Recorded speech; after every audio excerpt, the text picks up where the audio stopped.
have such sights to show you.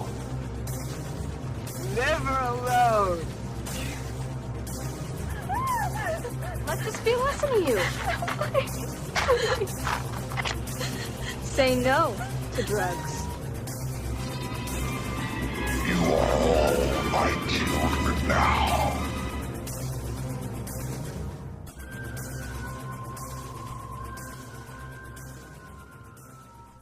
Hey everyone, and welcome to the Vintage Horror Podcast, where we talk about all horror, not just the vintage kind. I'm the best and only host ever, Kyle, and with me tonight I have Rob. Hey, everybody. And Mark. What's going on, everyone?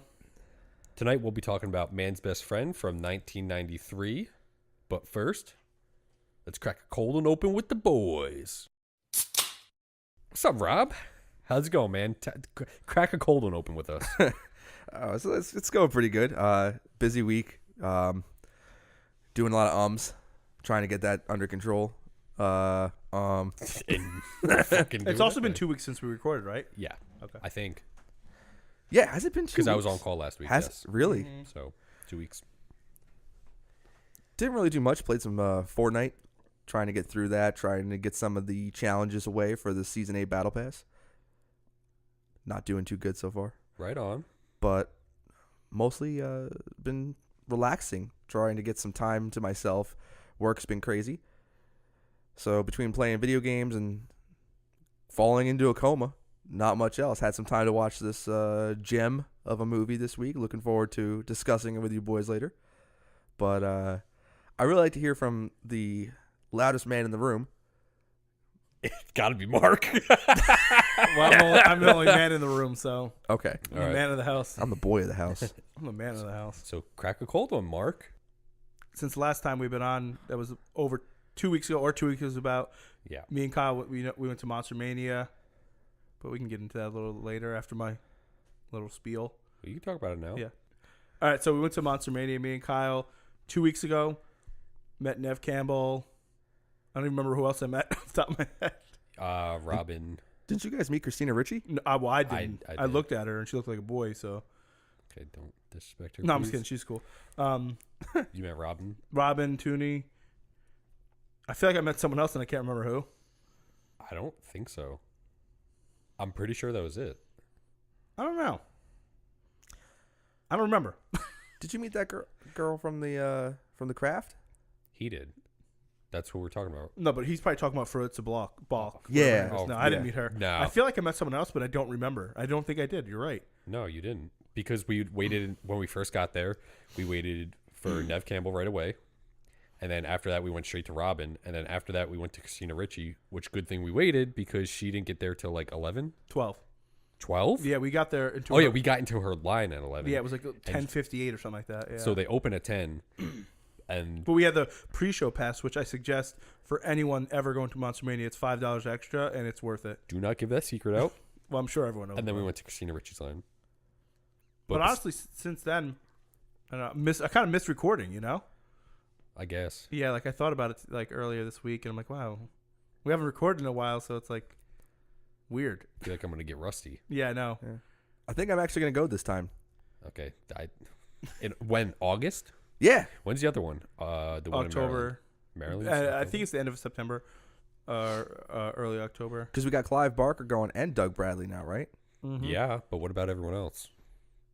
There's other people. Robert Englund? Who? Well, I'm sure Rob didn't look. I'm at just the kidding. list. Yeah. Yeah. Kate, is that her name? Katie? Kate Siegel? Something like that. Yeah. From Hush and Hush and Haunted on Treehouse. Haunting of Hill House. Oh, I thought it was The Simpsons. Oh, my bad. My bad. That's it? Well, yeah, we got New Jersey HorrorCon next weekend, which Yes. It might. This is definitely going to come out after that. yeah, and we'll record one more time probably too before that. Yeah, I know we touched on it before, but for those of the listeners who maybe just tuning in now, there's been years where I've said I was going to go to Monster Mania, and Let me cut you off real quick. Any convention. Yeah, just about any convention, except for the time I went to Comic-Con with Kyle. That was an adventure, but several times, and I don't think I have regretted it more until recent years when, for those of you that don't know, I'm actually a huge monster film fan, kaiju genre. So usually at Monster Mania, we've seen a lot of people come out from that genre. And in the most recent years, due to people just getting old, dying, too sick, they're not coming out to conventions anymore. So I missed a lot of great people over the years. And so I'm really going to try and make an effort to get out to these conventions while I can and see some of these actors and directors. So I've made it public now. You, the listeners, can hold me accountable. I'm a bitch if I don't go. You heard it right here, everybody. So I'll be at Monster Mania in August. Yeah, I remember when we told Rob to go to Monster Mania because there was like 4 fucking people from Godzilla, and this mother sucker texted us going, "Hey, I'm going to go to this convention. You guys going?" And we're like, "Yeah, the one we go to every single fucking time it's here." And guess what? Rob didn't go. I think I was sick. Okay, no, you just didn't go. I had the Xbox-itis. So what's up with you, fuckface Kyle? So since we last recorded, yeah, me and Mark went to Monster Mania. We recorded the day before Monster Mania, and then so then we went. I met Christina Ricci. I've loved her since I was little because I used to watch Casper all the time. She was honestly probably my first celebrity crush, so meeting her was awesome. She was wonderful. I saw Neve Campbell again. Love her forever. And Isn't that your girlfriend? That's the only people we met, right? That literally the I only feel people. like I met someone else or looked at someone else. I don't know. We saw Monica Kino. We looked at her. Yeah, no. We looked at Daniel Harris, but I already met her. I really feel like I met someone else. I met Daniel Harris probably like 3 or 4 times. Maybe when you did like the photo op with Christina Ricci, maybe that's what I'm thinking of. Yeah. We were there for a long while too. Yeah, we had to wait forever. It wasn't too bad though. No. We talked to Neil over at Western Evil. I did some pin shopping. Spent too much money on $90 on pins. Probably. Oh, we also have a pin and patch convention. Yeah, that we're going to in April 20th. Yeah, in New York City. Yeah, and besides that, I was on call last week, so I didn't do too much at home. I think that's about it. And you have Final Fantasy VII coming out this week too. Yeah, Final Fantasy VII coming out on Tuesday. Dab it up. Oh yeah, Rob, you can pre-order it, so I don't know if you want to do that. It's like fucking $16 or $17. Rob never played Final Fantasy VII. He only played 13. Whatever one was the terrible online one. I think that was 12. Right? 14. 14? Yeah. Oh, Didn't whatever. you know they went up that high? Yeah, it's up to 15 right now. But yeah, Final Fantasy VII is available for pre-order. That brings back memories. Yeah, that's still... Dude, 9's already out. You can play 9 right now. 9 was great. 9 comes in as underrated, I think, a lot of the time. Yeah, but I always hear people say it's like one of the best. It is. Seriously, is one of the best.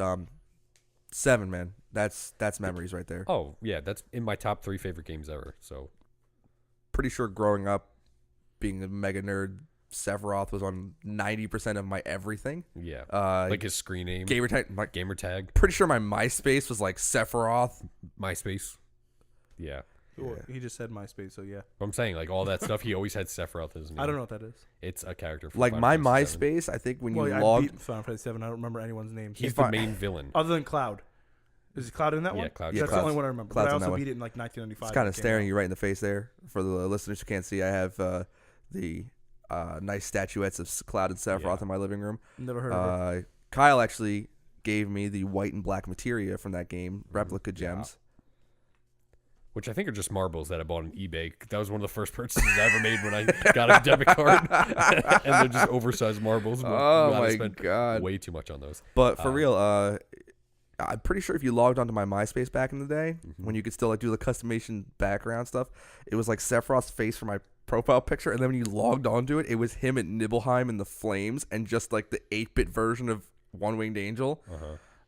It's really not a wonder that didn't have a girl friend in middle school or high school. Really, it doesn't surprise me now. Yeah, I'm probably gonna crack out on that, and I feel bad for everybody who plays Fortnite with me because I probably will not be playing that. I also said that about Resident Evil 2 though, so. And I didn't. Well, the thing with that is you'll probably get frustrated with Final Fantasy VII at some point or something, and you're like, fuck it, let me go play Fortnite for a minute. Omega Weapon. Like if you die or something, or you're stuck in a part, you know? That game is so much grinding. That's what I'm saying. It's crazy. I remember putting in disc 2 back in the day. And once you get to disc 2, you're like, wow, this game was a lot of fun. And you're like, I have no life. Yeah. And there it goes. Get to Golden Saucer. What after was that. the third? 3? I mean, 3 discs? 3 discs. 3 discs. Spoiler alert. Phoenix Down doesn't work. I don't even remember what that is. It's the thing that revives you from the dead. Oh yeah, it did. Not on some characters. I don't know what you're talking about. I remember that. It was the move, the thing you could do. But yeah, that's pretty much all that's going on. So I'll be starting that Tuesday. That's And awesome. Next time not the next time we record, but the next time we'll talk about NJ Horror Con. Yeah, you're right. That was Yes. yeah, you're right. And we're also got Atlanta coming up to see Oh, the yeah. Scream 2 Atlanta Scream 2 Cinema on set. on set cinema. On set cinema. I keep saying that every single time. What is the date of that? April 12th? 13th?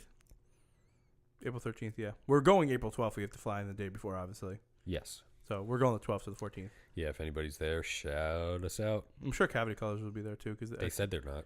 they're not. Yeah, they said they're going to be at some convention that weekend. Oh, I think Spooky Empire's that weekend or something. Isn't Spooky Empire right now? Oh, maybe I'm wrong. They said that, but they said they were going to be at another convention. And I thought they had said originally that they were going to be there. So I don't know. I wish, because then I would honestly try to get an interview with them or something. But we'll be going to the on-set cinema for Scream 2. We're going on the tour for that, and then we'll be going to that campground where Friday Jason 13th, lives. Yeah, Jason Lives. Friday 13th Part 6. Jason Lives is filmed, Yes. and yeah, we'll be there. Now, you guys, last Shout time us out. a while ago. Oh, I'm sorry. I didn't mean to interrupt. No, you're fine. I was going to say, No, you didn't. I I was dabbing. I thought you, yeah, okay. Mark had mentioned last time when we were doing, a few episodes ago, when we were doing It Follows an on-site screening. Did they already have that? No, that's Done, like or is that- further That's in the- September. Yeah, That's September. So do you guys think you're going to plan on trying to attend that? Mark, what about I you? might. I honestly might. I don't know if I'm gonna have the money for that. Money's not an issue when it comes to It Follows. September's gonna Maybe be, I might hit the for me. Powerball tomorrow. You never know. I hope I do. For me, Dude, it's I'll an be, issue, if so. I won 1101, I'm calling my boss, tell them to go fuck themselves. Even though I'm in the pot with them.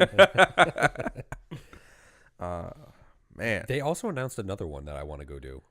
Mutilator, maybe? No. No. But that one, did you see that There's you can one stay in- in the house where Yeah, Mutilator it's was one in filmed? New Jersey. That's sick. Oh yeah, what was it? That's Mutilator, isn't it? in New Jersey? No, that's in like South Carolina or Oh, something. I don't remember that. I looked at it the other Oh, day. the Prowler. The Prowler. That's the one. I Bro, want to go to that We're one. going to that one. Yeah, it's in Atlantic City, right? Or no, Cape May. Cape May. Yeah. Onset Cinema. Come with us, Rob. Have you ever seen the Prowler? No. Onset Cinema. There Pa- we go. Rob, have you ever seen any movie? I told you he's seen 4 movies, and I know what we're gonna be. His next choice is gonna be. Hellraiser 2. Oh. Hellraiser 3. Speaking of picks, so we've already give the how it all works, how we kind of snake the picks. Kyle's a snake also, so that's why we did it that way. I'm thinking after Rob's next pick, we'll do a viewer choice. Cool with you guys? I guess. I know what we're going to pick. Works for me. Unless Rob somehow chooses it first. No, yeah, that's cool. Yeah, Whatever. okay. No big deal. All right. So after Yeah. who's your... The, So I'll go, you'll go, Rob will go, and then Okay. after Rob's, between his so that's like 4 from now. yeah, Okay. So between my second pick, between your first and second pick next time. works for me. Yes. Gives me a little more time to actually be creative for once. Yeah. There you go. So what else? Well, I had something I wanted to ask you guys. Shoot. Something that was on my mind. Shoot. So, in previous episodes, we've touched on horror directors. We've already Yes. covered 2 horror directors that were rather influential. One certainly way more than the other, Wes Craven and Clive Barker. Yeah. So, I would like to know, in your opinion, which horror director was the most influential and why? Or at the very least, had the greatest impact on you and why? So I think, Okay. Kyle, you Then want to take that I'll first? I'll start out. So I expect a fucking answer from you too. So don't just ask this question and then fucking not answer. So, but Steven Spielberg. kind of hard director. So that's hard because if you go back to like Alfred Hitchcock, with Psycho and his other horror movies, he Rope, North by Northwest, Birds. but Vertigo. I'm saying Yeah. like he kind of I don't want to say put horror in the mainstream because it wasn't really, but he was one of the first people to actually do like really terrifying things that people were actually scared of going to the movies. But then you have people like George Romero, who created Dawn of the Dead, or I mean Night of the Living Dead, and when that came out, that was the first time like people saw shit like guts and stuff on screen, and people were honestly horrified of that. When you watch that now, you fall asleep. As good of a movie as it is and a classic it is, I would have to say one of them is probably the most influential today because of what they did. It elevated things to the next level. But I think either John Carpenter or Wes Craven for me is the most influential in my life.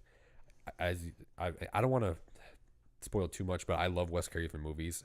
John Carpenter has major movies, which at the time when they came out, they weren't really critically acclaimed besides Halloween. What? The Thing? When The Thing came out, people fucking hated it. That's like one of the best horror movies of all time. I know, but if you look at the reviews from back when that first came out, people shit on that movie. Well, I also wasn't born in like 1984, so. But it didn't pick up until like it was on video and stuff. Well, that's the same thing I feel about like Halloween 3. Like back then it wasn't good, and now people love that movie now. Yeah. Like when I first saw it as a kid, I hated Halloween 3, but now I like it. Well, I think the problem with Halloween 3 was that people expected to see Michael Myers, and then he wasn't there. So people automatically just didn't give it a chance and said, yeah, fuck this movie. I think that's the problem with that. But the list of influential films that like John Carpenter came out with, like you said, Halloween, Thing, Christine. Yeah, They Live. Yeah. Like a lot of his movies are... You could see he gave a fuck about what he was shooting, you know? Yeah. He didn't just make movies and phone it in for the most part. And Wes Craven made some really influential stuff. Like characters that lasted a while. Well, first he had, Last House on the Left. He had Hills Have Eyes. Nightmare on Elm Street, which created a big franchise. Yeah, Scream. Freddy Krueger will live forever. Yeah. Scream. Probably his best movie, Curse. And I didn't even know he directed that. You didn't? No. Oh, yeah, I love because that movie's terrible. Okay.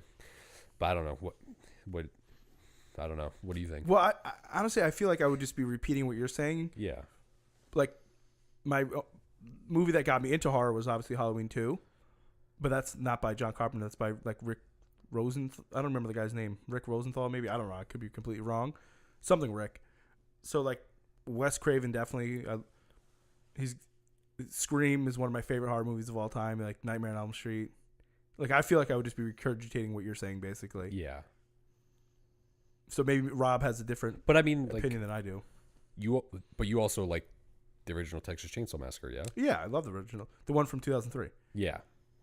Now, Tobe Hooper, though, I mean, he kind of set a new standard, too, though, with how gritty that movie was and how, I don't want to say realistic, but it wasn't like it was more real, like how gritty it was. Yeah. It was a dirty movie. Like, it was supposed to look more real.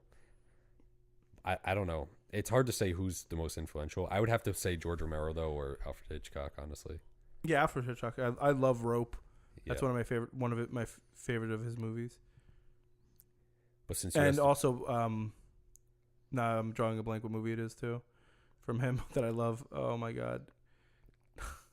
Psycho. No, it's Vertigo. The one. Birds. No, I literally just watched it like less than a year ago. It's the one where Disturbia like took the whole movie. The guy's got a broken leg is watching the lady across in the other apartment. I don't know. While he's looking that up, you asked the question, so I want to hear what you think. Yeah, so it's no secret that, unlike both of you guys, I have far more limited experience with horror and still growing, really, in that genre and my knowledge of it. But for the films that I have seen, certainly I've seen several of the big films by the major big names. Mm-hmm. So Wes Craven does come to mind. Nightmare on Elm Street, it really set a new tone for horror. Came at it from a very unconventional standpoint. Wes Craven again with Scream. I don't want to go too far into it because of the fact that I know when that review hits, that's going to be one heck of an episode for us. That'll probably be 18 hours long, just so you know. Yeah, that's gonna 24 be hours. that's gonna be nuts. But believe it or not, if it's hard for me to narrow down. So when I think of it, I start to think of a single director, a single film, a single legacy. And for me, I have to say, even though he didn't go on to do a huge amount of horror, I think that it was a perfect marriage between film and director and writer when Ridley Scott did Alien. The first Alien film to me could have been one of those cheap sci-fi trope films of the era, very much in the age of Star Wars, adventure film, or a cheap horror film. What that film turned out to be a masterclass in suspense, a masterclass in sound design.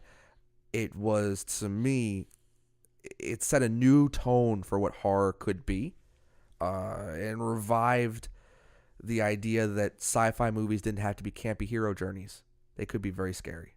And I think Ridley Scott did a great job with that, but Ridley Scott doesn't stand up to the likes. When we're talking about influential of all time, greatest of all time, people who set tones for genres moving forward, I think that you guys nailed it with many of them, including George Romero, Alfred Hitchcock, Wes Craven. These directors are just the big names, and there are so many others that we're going to explore. And honestly, that's why I've been so excited to join this podcast, because now I'm learning so much more and seeing the works of so many different directors. And also I get the opportunity to now see some of the impacts that people like Wes Craven have left behind, Romero have left behind. So I'm looking forward to continuing this and learning, and I'm very grateful to hear both of your takes on some of the greats in horror. And I'm sure that we'll get plenty of viewer feedback, which is always appreciated. Eventually. So yeah, definitely going forward, guys, take a listen, and if you got your own opinions, feel free to share it with us. Who's your favorite? Who's someone that has influenced you, and who do you think is the most influential? What was the name? It was Rear Window. Oh, Rear As Window. soon as I opened my phone, I thought to myself, I'm like, wait, it's Rear Window. Yeah. Yeah, that's, Am I probably the only person that likes The Birds?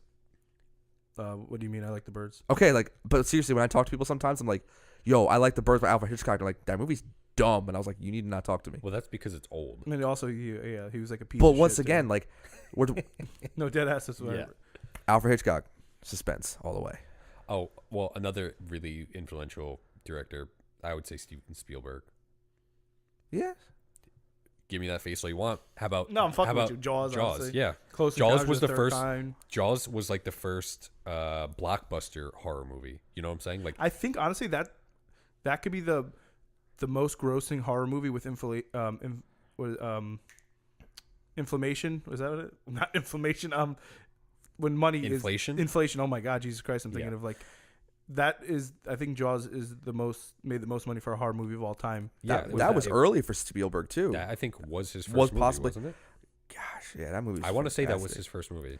And for the 75. for the listeners growing up, for like the listeners who may not know, we grew up in New Jersey. And New Jersey, that film is actually based off of something that happened in New Jersey. 1916. The shark attacks in New Jersey at that time. So when you grow up on the shore, you grow up going to the beach, and you're a little kid, and you watch that movie for the first time, you're a little wary about going in the water the next time. Yes. And Not because the water's green, just because the shark's in there. not because of thanks, New York. Yeah, I this is dead serious. I used to watch Jaws like almost every weekend when I went to my cousin's house. And because of that, I think that's why I don't like going in the water. I just don't think you like going outside. I don't like going into the ocean. But like in Hawaii, when me and Rob went, it was fine because you could see straight through the water. Which doesn't make any sense because Hawaii is basically shark infested.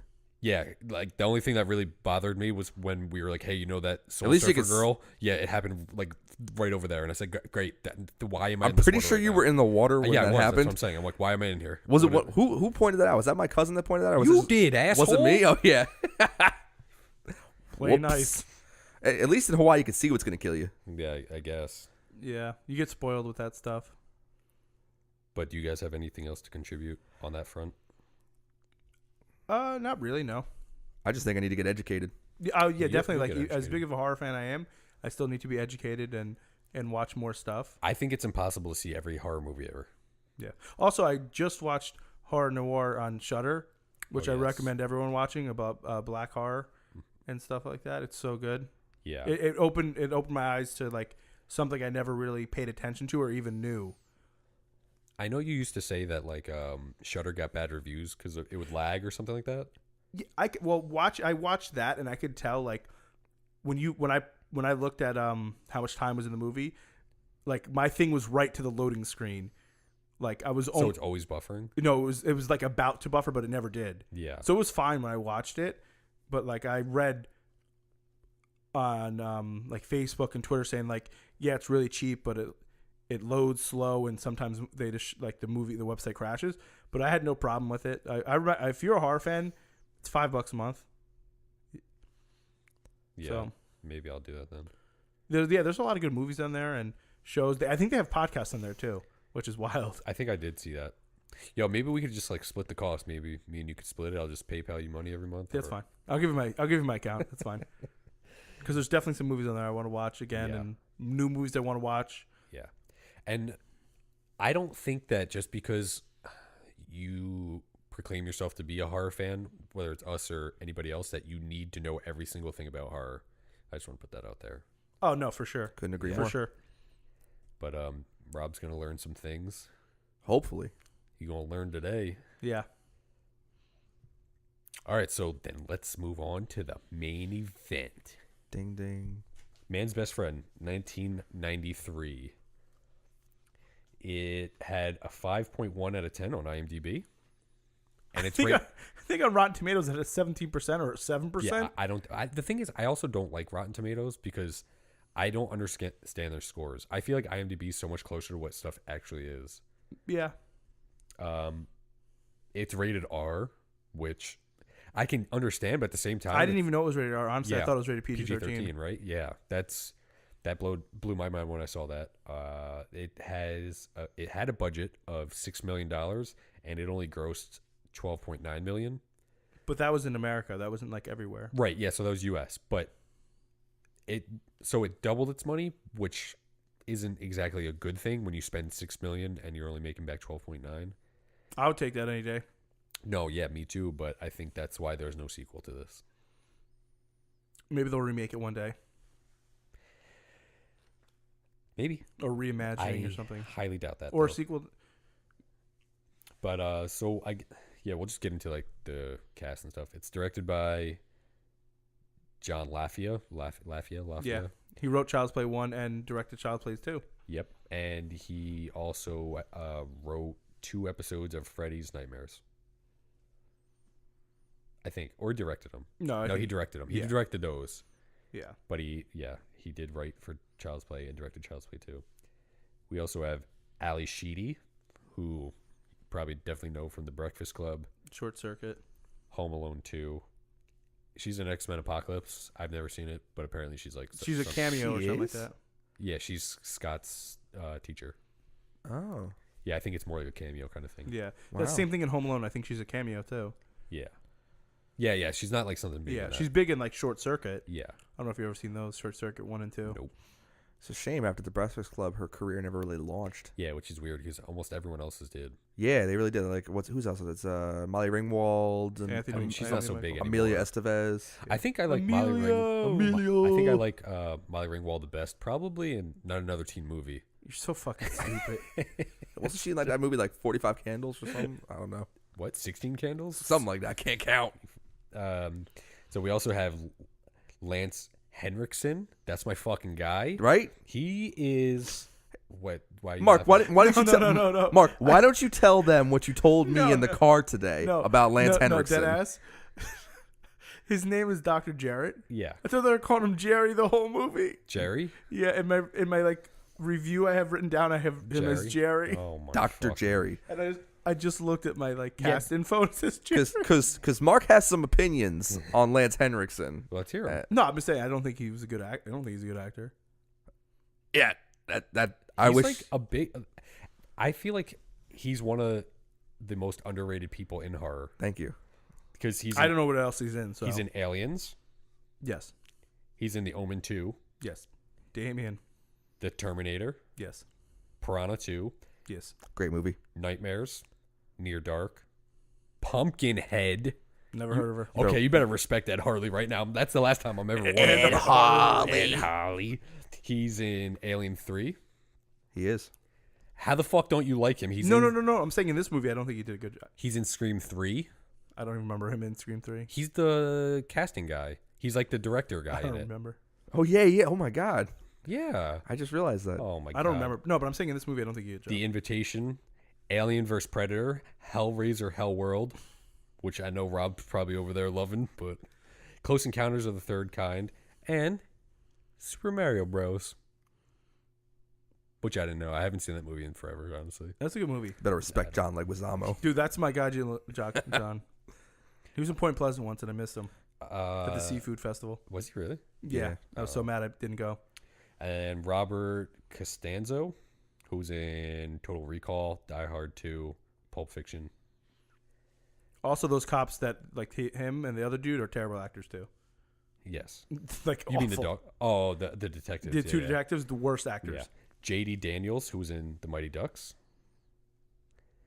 And then we have Robert Shea is in this movie. I didn't even know that. He's one of the mechanics, who you might know him as the producer of Extro, Alone in the Dark, all the A Nightmare on Elm Streets. Yeah. He also was in A Nightmare on Elm Street 2, Freddy's Revenge. He was the bartender at the fucking the BDSM club. The biker And gang. yeah, he also wrote Critters 1 and 2, or helped produce for Critters 1 and 2, and the Lord of the Rings series.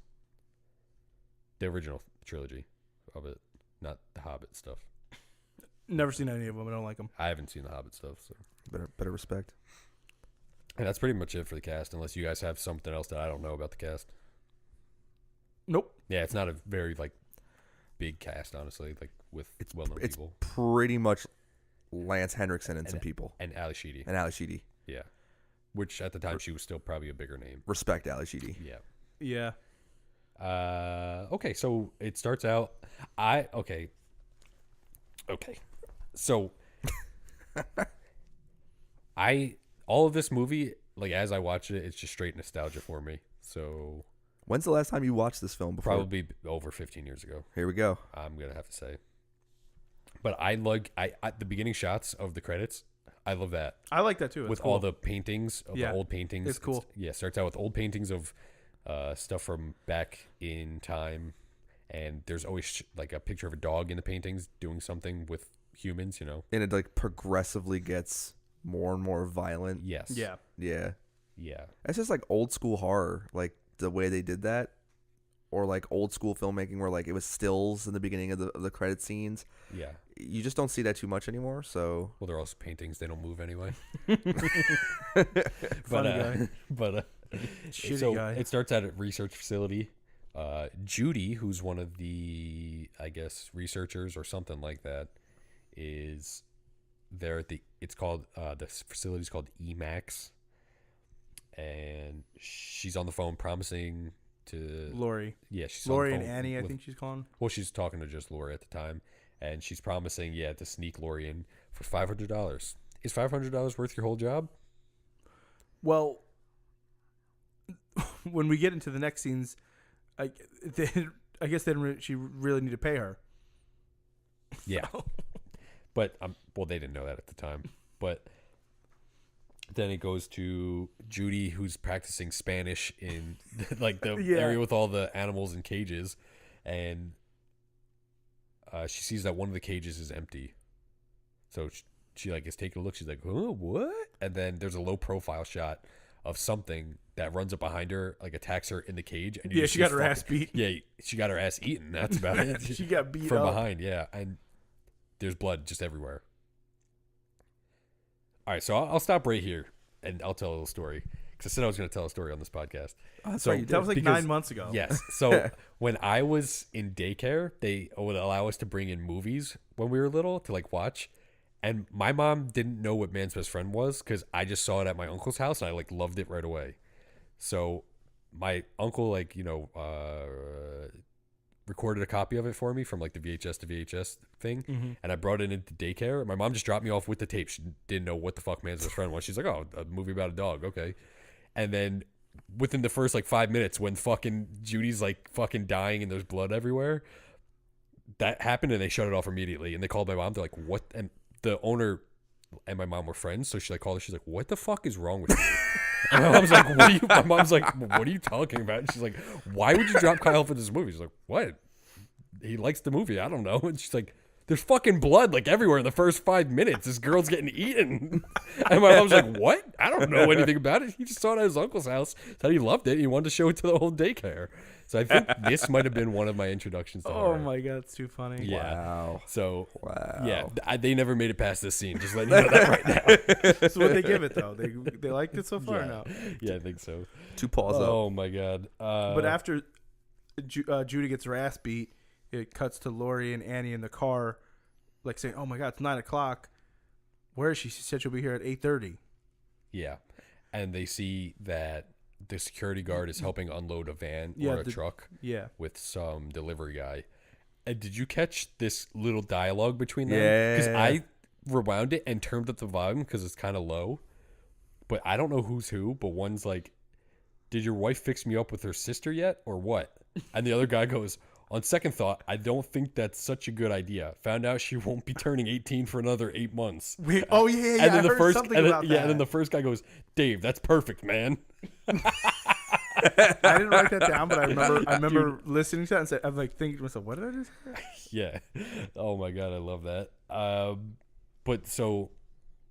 But then they get out of the car Yeah. and start walking over to as the guys walked away from the van, and then open up whatever that is, a crate or something, and then like try to film inside of it.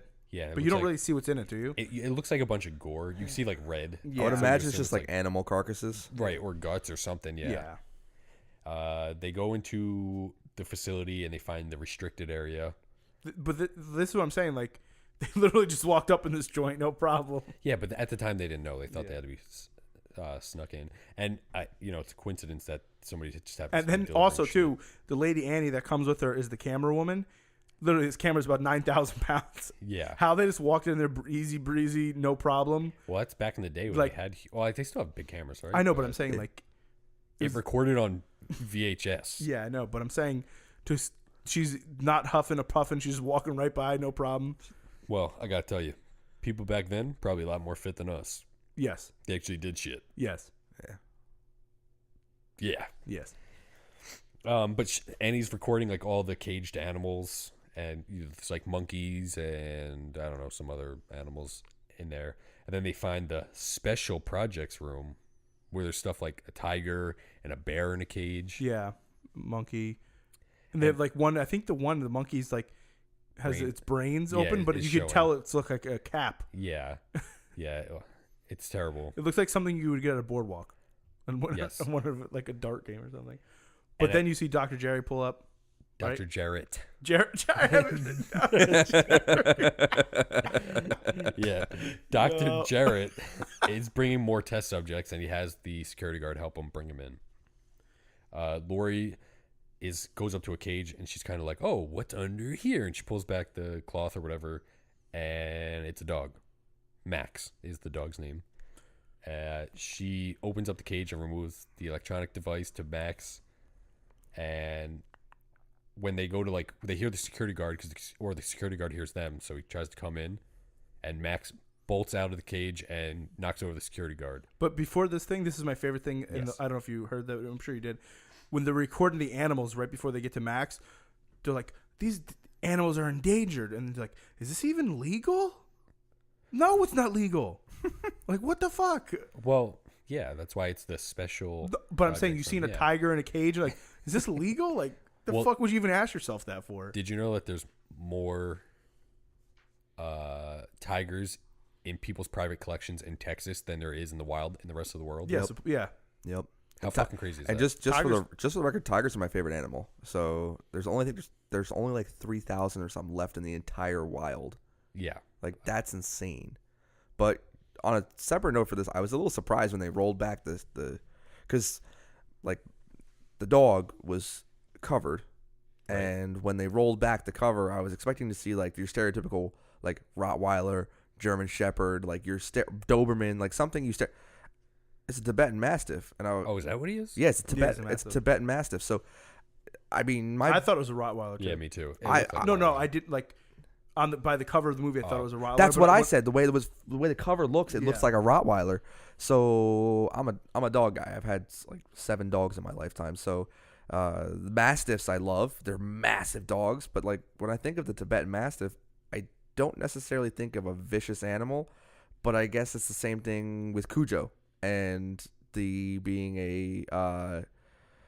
Oh my God! Why am I losing the name? The Saint Bernard. Saint Bernard.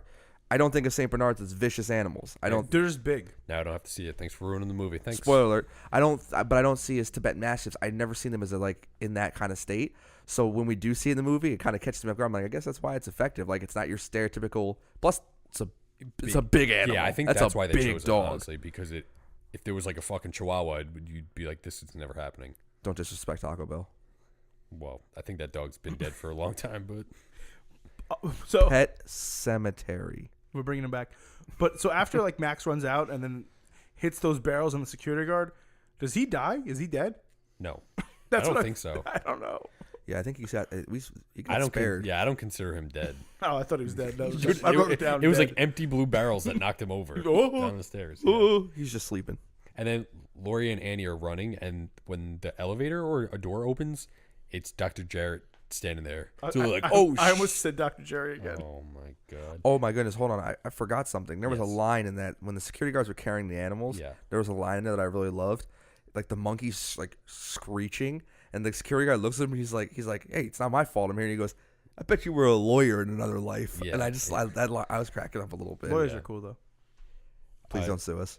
And then Dr. Jarrett sees Max, and he tries to like command him to go back into the room. He knows a couple commands like sit, and I forget what. Well, the they second say one later in is. the film he knows 300 commands. Right, but I'm saying this is where you get that he knows commands. Yeah, yeah, yeah, Because he for says sure. sit down, and he Come sits, here, and then he says something like, enter. yeah, before that he says something, but then when he says enter, he tries to get him to enter a room, and then he starts. Max like acts like he's gonna go in, and then turns around, and he's like, Max, enter. And Max is like, "Urgh." He's like, bitch, I'm about to smack the shit out of you, and then Dr. Jarrett's like, gets all like scared. He's like, I'm not mad at you, Max. Like, yeah, I'm just stressed out right now. And then Max just says, yeah, fuck this, I'm taking off. He dips. So yeah, he runs away. Laurie and Annie, they are going to the car, and when they have the door open, Max runs up on the car. Dr. Jarrett's chasing them, and he jumps in the car. Max does, and Yeah. Laurie's like, Not Dr. Jared. forget about the dog, just get in the car. And then they drive away with Max. Yes. Then they end up at the grocery store, not the grocery store, but like the convenience store, and they're walking out. And then the mugger comes up, Yes. tries to choke her out, I think, right? Or pulls a knife on He her. pulls a knife. Yeah, so he has her like around the neck. And he then pulls the Max knife. opens the door because he can do whatever. Yeah, well, the mugger acts like he's about to like rape her too, Yeah.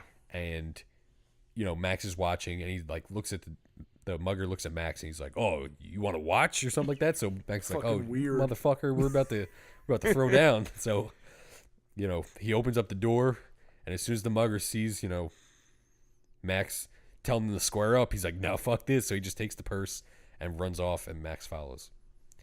And Laurie thinks it's like the end of the world. She can't believe that she just got mugged, and Max just comes back with her purse, Yeah. and she instantly like falls in love. It's like, oh my boy. God. Good Yeah, boy. Exactly. Max is the the best. best boy. That's what I was about to say. The best boy. He's the boy of the house. So Laurie takes Max home. For the record, I'm pretty sure in every single scene of my notes, I have Max is a good boy. Max is the best boy. Yeah, he's definitely. This is gonna be a recurring theme. Yes. And when Laurie gets Max home, she starts rubbing his belly and stuff, and finds all the scars and the tattoo on him. There's like a number. Yeah, it's Max 3000, I Yeah, believe. Or Max.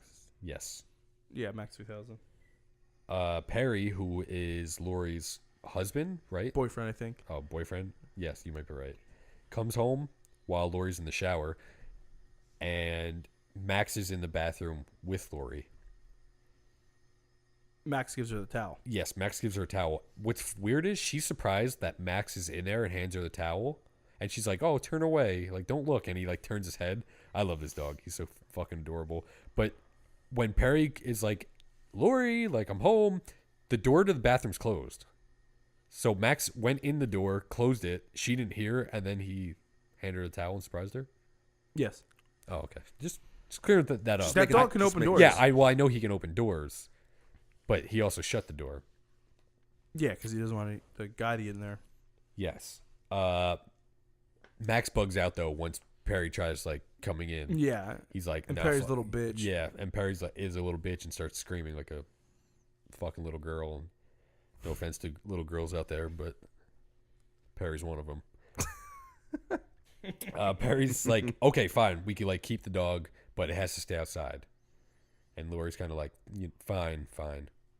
Yeah. Then they show the parrot too, I believe too. Yeah, there's my a parrot parrot. in the house. Yeah, Because Perry's like, you're always bringing something home. It's that parrot or something. There's that foul mouth what does parrot. the parrot say? At Screw you. that? Oh yeah, he's like, screw you. And He's like, we can keep him. We got to keep him outside. yes, Which fuck you, Perry, for keeping that dog outside. yeah, Should have kept your ass outside. yeah. And then when it's nighttime, Perry's trying to make sex with Yeah. Lori, and Max just Is kind of barking. figure out what's going on. He starts barking, yeah, over and over. So then Lori's like, all right, I'm gonna go deal with Max. Like, we can't make sex. I can't get in the zone right now. So she goes downstairs and lets Max in, and then she's like, all right, just don't make any noise. Don't let him know. Like, I'm not supposed to have you in the house. So she leaves him in the house, and then she goes back upstairs. But when she's downstairs, it keeps cutting back to Perry, and he's like, Lori, come on, Lori. And then she gets in the room, and he pretends to sleep. Yeah, Like, I what a thought that tool too. bag. Yeah, Like, get out of here. I Yeah, want that's to cool. say when Max was downstairs though, when she let him in, like she was like, "No, go outside," and he was just like, "Ooh," and he like Yeah. lays down and plays that and rolls over, and she was like, "You asshole, fine, I love you." Well, Max yeah, is, it's definitely like adoring qualities. oh yeah, for sure. So this is when like Max goes upstairs, and this is one of those scenes that like I was a little about, but I get it. Like, so Max goes upstairs and he hears something after they're trying to. They're still making sex. No, they ain't trying. They Now making they're sex actually now. making They're sex. making the sex. So Max like looks through the keyhole of the door, and they do like this zoom in on a mechanical eye, and you could see the dog straining, and then you hear Lori start moaning, and Max's eye just gets wide and wider, and I'm like, yo, this dog's triggered as fuck. Yeah, and at this point you can definitely tell.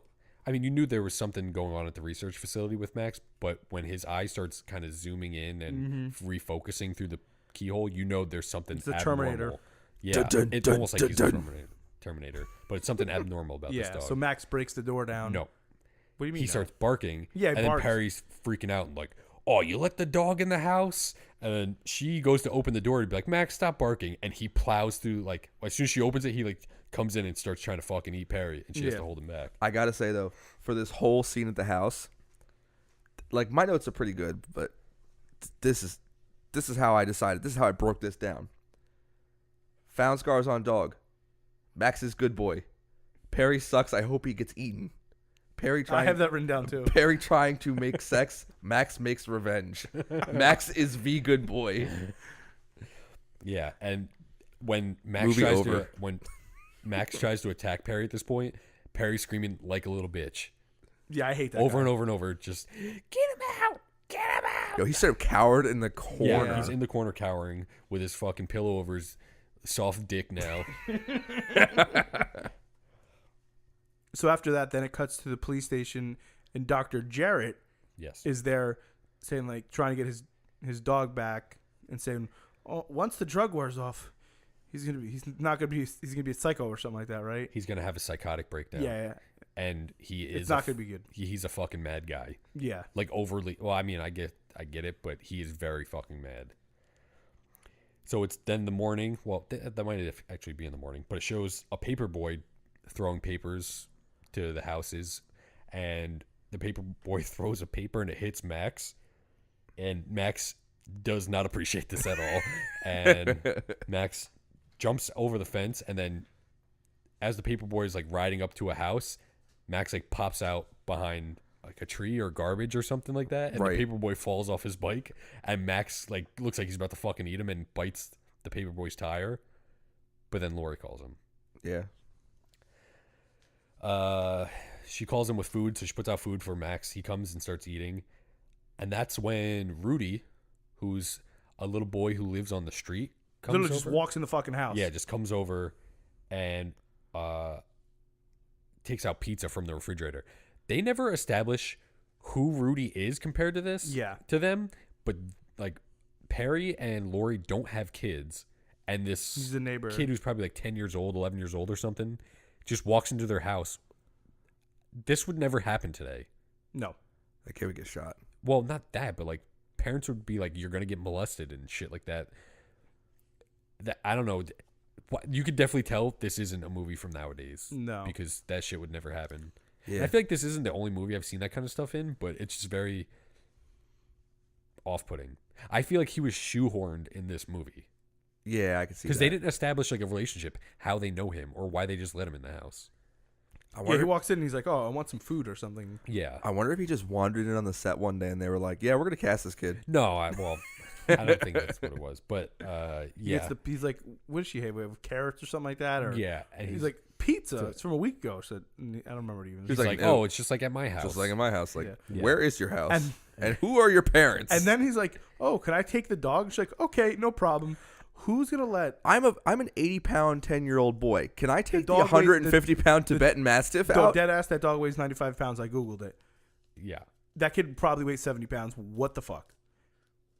yeah, that dog. Like if that dog He ever only did weighs anything wild, 90 pounds. 95. the dog. 95. Yeah, he's a big dog. Oh, that's weird. I thought he'd be much bigger than that. Because my Harley's 130. But who would just be like, "Yeah, this dog obviously doesn't like dudes." Well, You know, she doesn't know yeah, that. but- I just adopted this dog from a weird research lab. I have no idea how he acts or what his temperament is. He tried to kill my boyfriend. Here, little boy, take him for a But walk. besides that, he's been a good dog. Yeah. You know. But he's a good boy. Also, Yes. too, like when that dumbass Jared is talking to the cops, he's like, "This is $1 million project." Wouldn't there be some type of tracker like in him? Maybe not because they didn't expect him to ever get out. But I'm saying, wouldn't that be like, "Hey, he might get out, move you over"? Chip your Maybe. dog. I don't know. So Rudy goes to put the leash on Max and starts taking him to his house. But outside, Perry's getting his brake lines fixed or Yes. replaced, and there's a mechanic under the car. I don't know if this is the mechanic or the other guy. It's Robert Shea. I think No. it's the second guy, the guy in the shop think so, later too. on. I think so. I think yeah. so too. So the guy's like says to Max, who's standing right there, like, "Oh, you want to be helpful? Hand me that brake line." And Max grabs the brake line and hands it to the Yeah. mechanic, and everyone's looking at the dog like, "What the fuck just happened?" Because it's clearly smart. And then he continues to walk. Rudy or Ruby, whatever the fuck his name is. Rudy. He continues to walk. Gets to his house. His dad comes outside. Doesn't even say like, "Where did you get this fucking dog from? Yeah, he just so. Why Max do you have this sees- dog?" Doesn't say anything. Max sees Rudy's dog Heidi Yeah. and instantly falls in love, and because like Heidi wants nothing to do with Max, and Max is behind a fence, he starts barking. That's what wakes up Rudy's dad. Yeah, but I don't think Heidi was in love. yeah, Rudy's dad. No, but I'm saying he comes outside the dude and is like, yeah. "Stop that." Well, he's kind of. Well, I'd be. What mad are too. you doing? He says he works nights, and like Rudy's fucking out there with a barking dog. I'd be mad too. Well, wouldn't you say, "Why does my son have this 100-pound You dog?" know what? Me, I'd probably shut the fuck up. I'm trying to sleep, dog. But then it goes to the detectives who get the, I guess, police report that Judy, Yeah, Judy. who was the scientist, is now missing. Yeah, So it's a missing the persons boyfriend said she report. never came home after she went to work. Right, and Judy works for Emax, which is where Max was stolen from, and they've already been in contact with Dr. Jared about that. So they're like, So they go visit him, yeah, and he's like tells them about Jarrett tells the cops about Max, like what's up with him, basically. yeah, and he says that Max has DNA from other animals, and he's supposed to be like this perfect specimen. kind Yeah, of that thing. he's like fast and can climb and right, blah blah blah. and kind of reveals again like, listen, he's gonna have a meltdown. It's gonna be bad for everybody. Yeah, his drug only has a couple more hours or something like that. Right. Max and Rudy are walking about, and they see a cat. I don't remember the name. Did you guys catch the neighbor's name? Mrs. Barkley. Mrs. Barkley. Yeah. Catches. They see Mrs. Barkley's cat, and I guess Rudy and the kid he's with don't like the cat. Yeah, the Yeah. cat. He's like, that cat always scratches me. Yeah. So they like look at each other and they're like, "Fuck it, sick fucking Max on this cat." So they let Max go, and Max just fucking chases this cat like all around the neighborhood. What bothers me about this part is Max is supposed to be so fast. I can understand like him trying to catch the cat, but the kids are always right there behind him. Yeah, he's supposed to be. I think he was supposed to be as fast as a cheetah. They said, or something like Yes. that, or a leopard, or whatever. Yeah. I'm pretty sure those are faster than house cats. But okay, but the thing is, cheetahs are fast when they go in a Straight straight line. line. And he was going a straight line down the sidewalk. Not always. He was making some turns. But I'm just saying, how are those kids keeping up? Yeah, it was just weird. They're cutting through like inconsistencies. yards, and they're always just like right on the street, like by them. Like, Yeah. don't worry about us. But the cat runs up a tree, and Max, barks once, and the cat's like, "Ha ha, gotcha!" Like, you can't get me up here. And then you see Max's nails grow longer, and he just starts climbing the tree like no fucking problem. Yeah. like a leopard. He gets up in the tree, and he swallows that fucking cat. Yeah, fuck whole. that cat. Like, eats it whole. God, like, you see it go down, And the it's still like, throat and everything. Yeah. like on the way down. You know what was weird about this tree though? At the top of the tree, there's like a stump. Did you notice that? No, I didn't notice. know. It looks so like you could tell it wasn't actually in a tree. Like there was like it looked like somebody could have went up there and trimmed the tree, Yeah. but I don't know. It looked very strange to me. Then it cuts back to Lori and the boyfriend And Perry, in yeah, the kitchen, I guess, trying to make sex again. yeah. Perry's He's- always just trying to make sex. Well, That's yeah. what he does. He was still horny from the night before. Yeah, he says, "Let's finish what we started last night." And Max sees because he's back home and he gets all fucking jealous. And it shows Perry driving, and there's somebody like coming up behind him, and they're beeping their horn. And he's like, "Go around, go around." So when they finally go around, there's a dog in the passenger seat and barks in his face because both of the windows are open. And he gets mad. He's like, "Fucking dog, fucking Dead ass. dog." I thought it was gonna be Max driving the car. Oh my Like dead ass. I'm like, yo, this motherfucker Max about to be driving this car. dude, how funny would that? And then when I saw the fucking be? dog, I said, oh my god. Oh, that'd be so fucking funny. So then, yeah, he's like distracted by the fact that this dog's barking in his fucking face and he's all mad. So when he finally looks forward, there's like a detour or something. So he tries to like hit the brakes, but his brake lines don't work. And you figure out that, well, I guess not yet. Yeah, not yet, You but kind you of assume. assume that Because Max before, fucked up the brake lines. before I think Perry leaves that scene, Yeah. Max looks at the car. Yeah, he sees them trying to make sex, and then he looks at fucking Perry's like Jeep. Lori goes to work, and Max goes to like follow, but then sees Rudy and his dad like getting in the car. Yeah, and they leaving. were getting ready to leave to like WrestleMania or something. I don't know if it's WrestleMania. I just made that up. And then Heidi, he sees Heidi, so he goes up to the house, and the window's like cracked open, so he pushes it open the rest of the way, and Heidi's like, "Nah, fuck this," and goes and hides. Dude, I love when he follows Heidi all the way up to the bedroom, and she's on the bed, and he like walks in, and she goes under the pillows to try to hide from him. Yeah. And I like how like when they start playing that, like they play that love music. Yeah, It's like trying to be romantic, but he's about to straight rape Heidi. She's like having. I assumed he killed her. And he walks. no. Well, I know Oh, that, but yeah, I'm saying but he walks at this in- time, I Yeah. assumed he. I like when he walks in the room. He looks at her and she like hides, and he just takes his one back paw and kicks the door shut. Yeah, it's like they say it's puppy love starts playing. Yeah, Oh, and then it shows Mrs. Barker. Is that her name? yeah, Barkley. She's like, Barkley. "Here, kitty, kitty." You just hear, "Woo!" like the horrible dog howl, and you're like, "God." It's not like a regular dog howling. Also- it's like yelping. This movie has a lot of like, it has like a lot of scenes where it's like almost like Beethoven with the music. Yeah.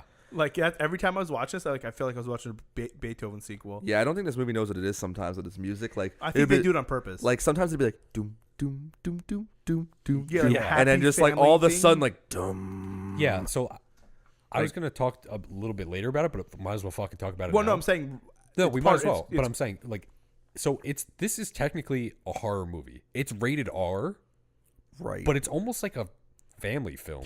well, that's what I thought. It was PG-13 because like in the beginning, for at least for 50 minutes, every time they cut to a different scene in the neighborhood, it's always like the Beethoven music. Yeah. Like I wouldn't be surprised if some kid at some point in the 90s turned on HBO or something back in the day and like turned on the scene with like the dog chasing the cat, was like, "Look, Mom, it's like Beethoven 5." And then sees the cat getting devoured and they're like, "Shit, this is not Yeah. Beethoven." By the way, like I considered the cat the second kill of the movie. fair game. I would say he's the third one. But yeah, totally The security guard, when he gets hit by the barrel. It's a fucking empty It barrel. could have had acetone in it. Could have had anything. You could have breathed it in. And Oh my god! But yeah, tonally, this movie's all over the place. The music does not help. We'll talk about that later. Yeah, so it's one of those, definitely one of those instances.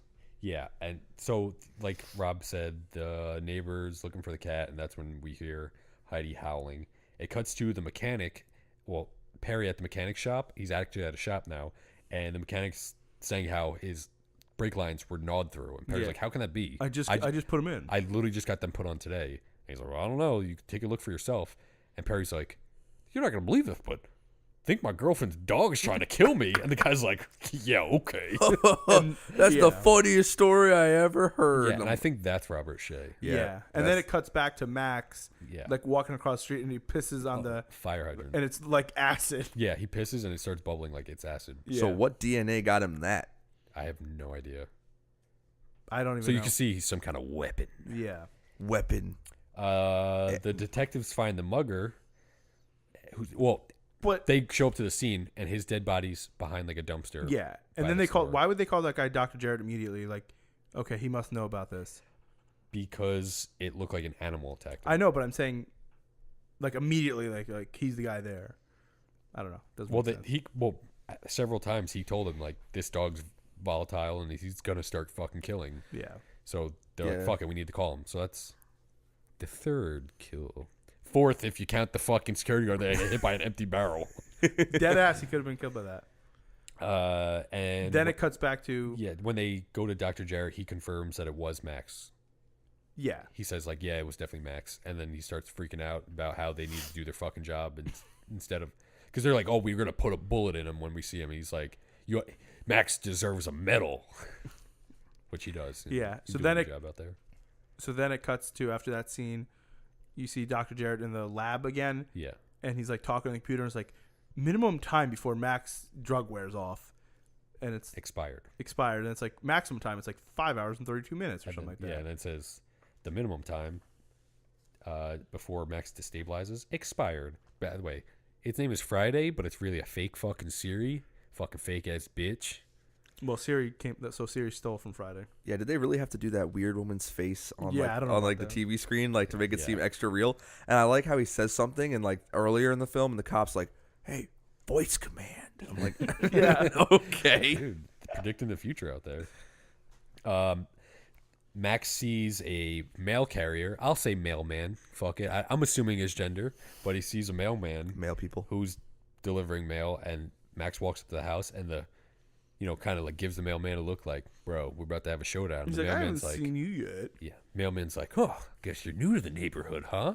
And he like undoes his jacket and holds like his mace, and when Max like starts to growl a little bit, he shoots him in the face.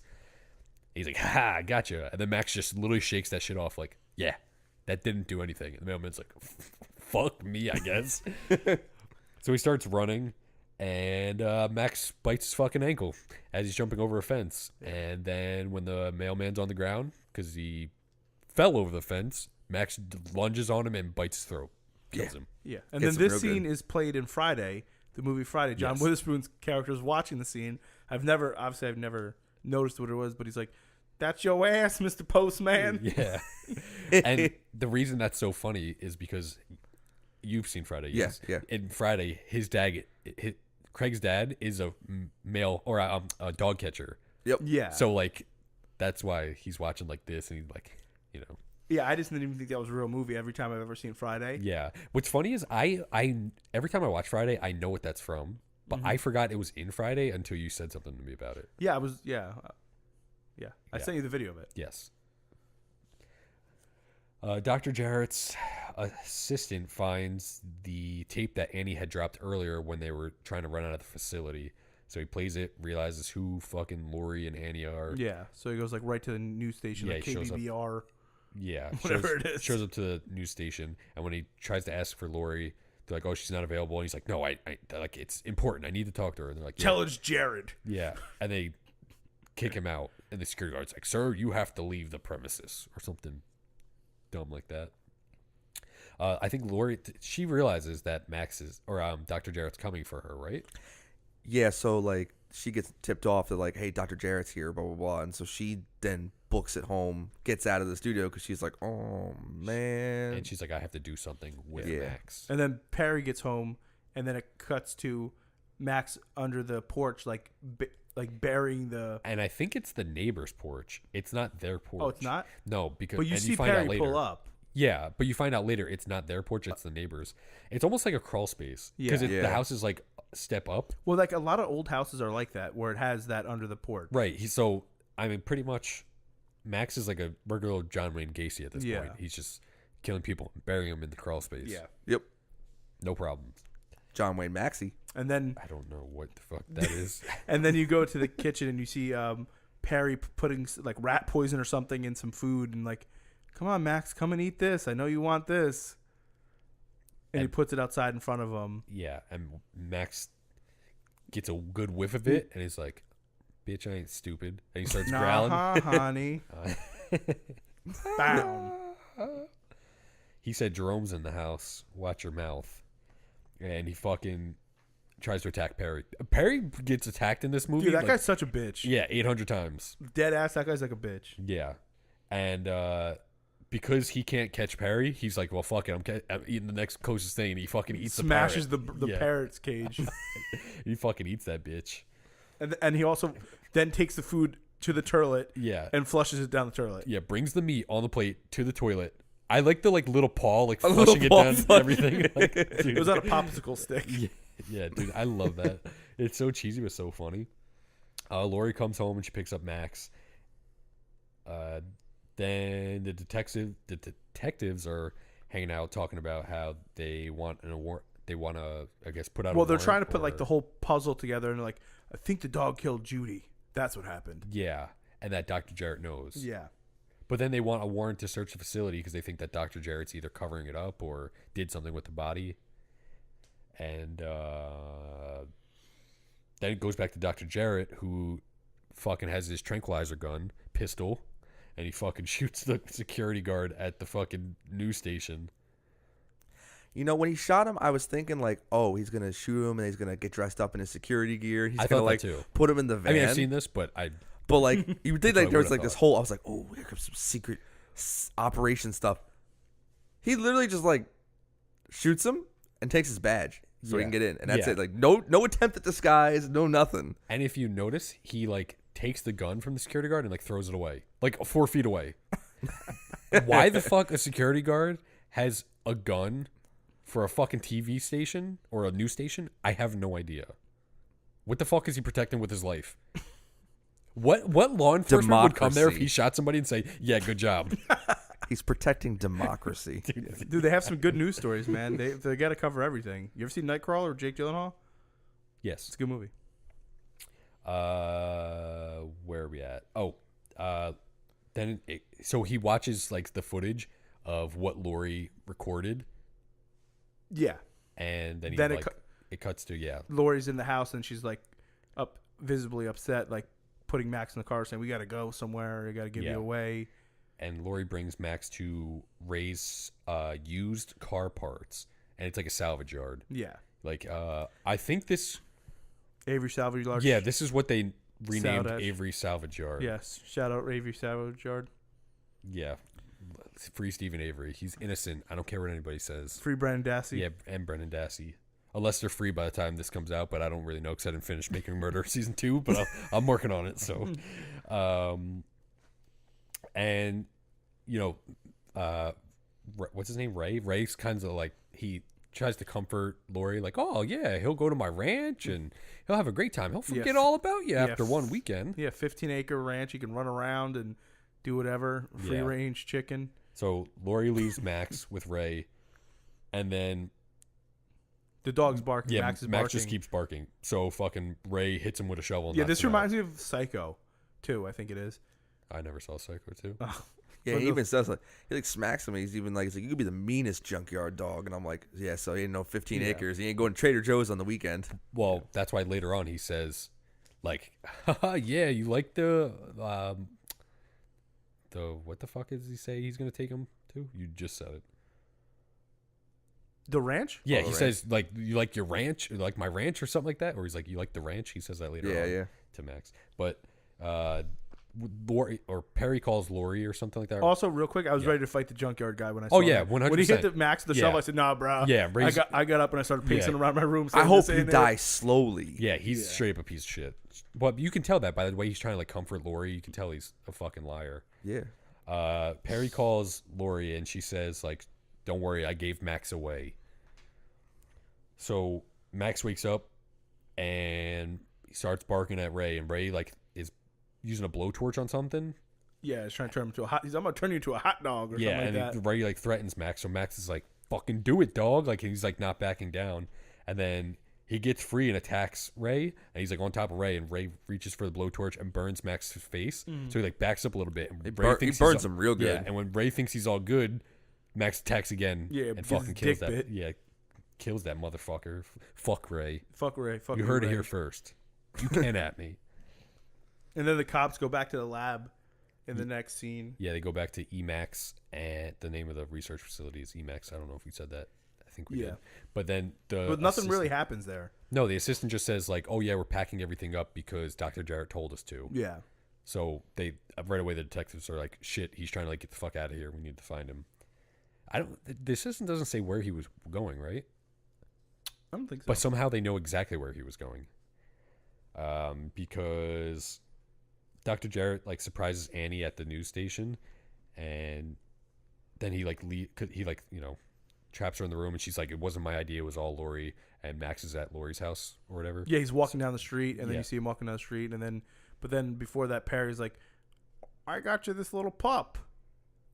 Well, I was gonna say when Max is walking down the street, then it cuts to Perry in the kitchen, and Lori's upset in the kitchen. Yeah, but I was gonna say before that, Dr. Jarrett, when he's leaving to go like to Lori's house, the detectives pull right into the news station. I don't Yeah. know how- Oh yeah. I don't know yeah. how they knew he was Yeah. definitely gonna be there, but somehow they knew. But yeah, then Lori comes home and Perry's like, "Oh, I got you a puppy. His name is Spike." So right now I'm gonna tell you why I continuously think Perry's the biggest douche nozzle on the planet. Why? So his first argument was like when Max came home Yeah. that he said, "Oh, don't you think it'd be better if we went together to get a puppy? Right. Why are you always just bringing stuff home?" Motherfucker, you just went out and bought a puppy and just brought it home, didn't ask, didn't do nothing. He Well, he expected also- it to be okay. He also says, "Now I got a dog we both can like." Yeah. I literally was counting down the minutes until the comeuppance. Yeah. Max is a V good boy. But I mean, so Lori, no matter what, she's a female. Nothing against females, but they're gonna love the dog no matter what. Right. Perry's a guy, and it has to be his choice, or else he's gonna be a little fucking bitch about shit, and you can just tell that about Yeah. everything. So So what you're saying, he has a So tiny, that's why he has, when- he has a tiny dick. yes, and that's why Okay. he says like, "Oh, finally a dog we could both like." Fucking Okay. little bitch. Fucking hate him. Fucking hope he gets his ass beat in front of his parents. So then after that, then you see Max jump into the window, right? Well, yeah, Max comes home and he like, because Perry goes upstairs to like, he's like, "Oh, I got to get ready for work still." So he goes upstairs, and Max, I guess, knows that Perry's up there getting, or is about to go get ready for work. So he like climbs up the fucking side of the house and goes through an open window. And then again, this little fucking kid just walks in the house like, "I'm gonna make a milkshake" or something like that. Yeah, and then when Perry's like getting ready for work, he goes into the closet where Max is. I think Max is in the closet, right? Anyway, Max attacks him, and Perry's like trying to fight him off, and then Max pees in fucking Perry's face, and Yeah. his piss is like acid. Yeah. So Oh, no. So this is one of the scenes I really like because I guess Perry goes into the closet yeah, and he turns around and Max is there. yeah, And Max is like, "Sup, bitch?" Yeah. And Perry's like, "Oh, no. And he goes to hide in the closet. And Max goes right through the door. Yeah. Like, goes It's right like a through the glass door. or something, right? Right through the glass door. And there's a mirror. Yeah. It He looks goes like through you that, see both sides. and starts just wrestling him. Yeah. And gets him to the ground. And Perry's like, "Please don't."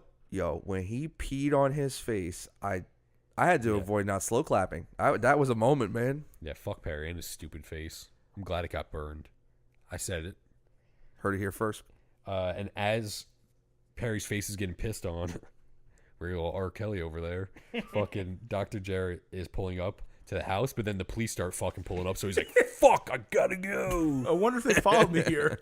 Yeah, so he like leaves because he was gonna get out and try to fucking confront them, but can't if the cops are there.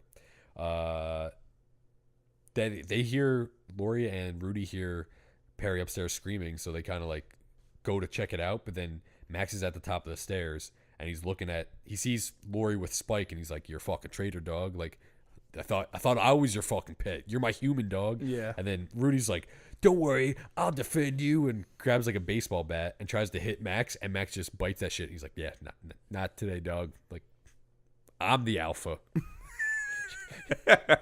Shout out to the alpha, Brendan, by the way. That's your only shout out you're ever getting, so fuck off if you don't like it. The detectives break in and they try to shoot at Max, and Max just runs literally off. open fire and start shooting. Yeah, they just open. Well, I get why, but like they're just openly shooting at a dog. You're right. And Max runs away. Yeah, The detectives are like chasing him in a car, and their clock, you can see like the speedometer, it's going up to like 60, 65, and he's still outrunning them. yeah. How are they going 60? Dude, there's like tight corners in this neighborhood, and they shows a speedometer going 60 and then them going around a turn. How are they hitting that at 60 and not flipping? Tokyo or something? Drift. yeah. All-wheel drive. The fuck you, dude? That probably had like fucking drum brakes, and like that was probably the worst fucking. They're old metal cars, like So pretty much shitty the car I suspension. drove up until last year. Yes, Okay. exactly. They try to like run over Max, and Max jumps over. And then The they run cars. into each other. Yeah, and they run into each other. And then it shows the two dudes from Animal Control we forgot to mention before. oh yeah, there was like dog catchers. And they're they like, showed. "Oh, he's ours now." Yeah, so they try Leave it to the professionals. Yeah. Yeah, they're such fucking cornballs. So they follow Max to like this house, and then they get out and they go into the garage where Max went to, and then the garage door shuts behind them. Yeah, and they're like, "Huh? They're What like, was that "Oh, noise? this." They're like, "This is gonna be good." What was that?" It's just a box. That's literally what they say, because the door closes and they like, Yeah. think they see something. And they're like, And then you see Max in the background, and he like disappears. Yeah. almost like he goes invisible. we find out camo is his favorite color. Yeah, and he when they start like they think they see something, so they start like both leaning in close. I don't know why, and then Max reappears in their face, and they're like, "Ah!" And then they run out of the garage. Max been playing Halo. I'm surprised like he doesn't just fuck their day up. Yeah, I too. know, right? Yeah, I'm pretty sure. Does it Yeah. say it? It does. In my notes, it says, "Dog can use camo. Hella cool. Should have killed those assholes." Well, they said Well- that too in the lab that he could do that. But Yeah. like, I didn't think like when I started the camo, I was like, okay, like maybe it'd be like one color, but like he takes on like multiple scenery items perfectly. yeah, Like, I'm pretty sure this dog is the Predator too. that's exactly what it's like. And like It's the just way like the they show him Predator. going invisible reminds me of Predator. Yeah, that's right. The reflective camo. Well, they did have Predator dogs in one of them, didn't they? In Wasn't it like Alien vs Predator? Maybe Alien vs Predator 2. no, the Predators Oh, something on that, like when yeah. they take him to the with Adrian Brody. Yeah, I never saw that movie. So I saw thanks the for movie and I ruining it. don't even remember that. They had like the dogs hunting them through the woods. I don't know why I don't remember. I saw it in theaters when it first came out, and I was like, "What the fuck is this shit?" Yeah. But then the cops tell Lori she can either stay or she'll get arrested. Yeah, they give her the two options. Yeah, They say you either get arrested or you help us catch him. yeah. And then it turns to like nighttime. Yeah, and the detectives are outside the house. The one main detective is inside the house, and they're pretty much just like watching out because they have a feeling that Max is going to come back. And then also the bald headed cop picks up like the milkshake and is about to drink it. Yeah, when it's been sitting there for Fucking fucking hours. That's disgusting. Disgusting. Milky shit. That's fucking gross. When I saw that's in my notes, like fucking gross. That's what it says. I hope you die next. Yeah, that's like Well, he was about to die from fucking lactose Yeah. intolerant. so he sees something out of the corner of his eye outside, so he goes outside, Scooby Doo style. He like starts sneaking outside in the foggy area. And here we go with the tone again. While he's sneaking around, it's like doom doo doo doo doo. Yeah. It's That's really why Beethoven, dude. That's why I said like Scooby Doo. Beethoven meets yeah. Cujo. Yeah. So he goes, Beethoven x Cujo. and this is where he comes out of the house and he sees that the crawl space next door is open. Oh, you're right. So you're he right, goes you're right. over to it and he sees like a mailman's hat on the ground, and then he sees the crawl space is open, so he crawls in. I don't know why the fuck you would crawl in yourself, but You don't do that at work, calling random crawl spaces? no. He finds the mailman like buried, and Max kills that motherfucker. And when he's Max is killing him, he like fires off a shot from his gun. Not at Max, he just fires a shot. And because of that, Lori hears it. Does somebody else hear it? Somebody else hears it too, right? Can't remember. Jerry, I think. Maybe Jarrett. Jared.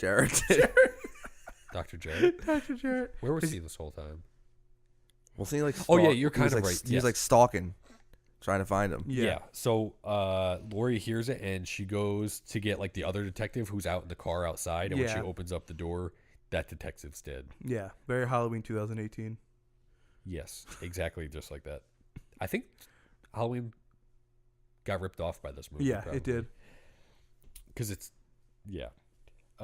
Dr. Jarrett grabs Lori, puts her in a car, and then he starts driving away, and he says he's using her to lure Max back to The EMAX, laboratory. yeah, to the laboratory. Dexter's laboratory. Laboratory. Max catches up to them, though, because he can run really fucking fast. But not when he was chasing the cat, though. He Yes. couldn't run really fast then. Well, that's because the drugs didn't wear off fully. I guess that makes sense. You're right. I'm just pulling shit out of my ass, though. No, but that's Fuck. really Yeah. that's actually a good point. Got to Yeah. come up with some in-universe explanations. And then he, like, punches through or bites through the fucking windshield. And Yeah, that shit was wild. Yeah. And because of, like, the whole fight between him and Dr. Jarrett, who's supposed to be driving, the car, like, fucking hits a Oh, curb. and also Lori has the little pup with her yeah, too. has Spike with. Yeah. Oh my God. And then when this happened, and then like Max goes through the window, and then the car flips. The first thing I said, "Bruh, that motherfucker better be okay." Yeah, the Yeah, same thing. I was like, I No, better hear that puppy whimper. I swear to God, I will I shut don't want to this hear off. it even whimper. I want to be fucking alive and well. And like, so when car so they flips cut up. to it, and she's just like getting up, and she's like,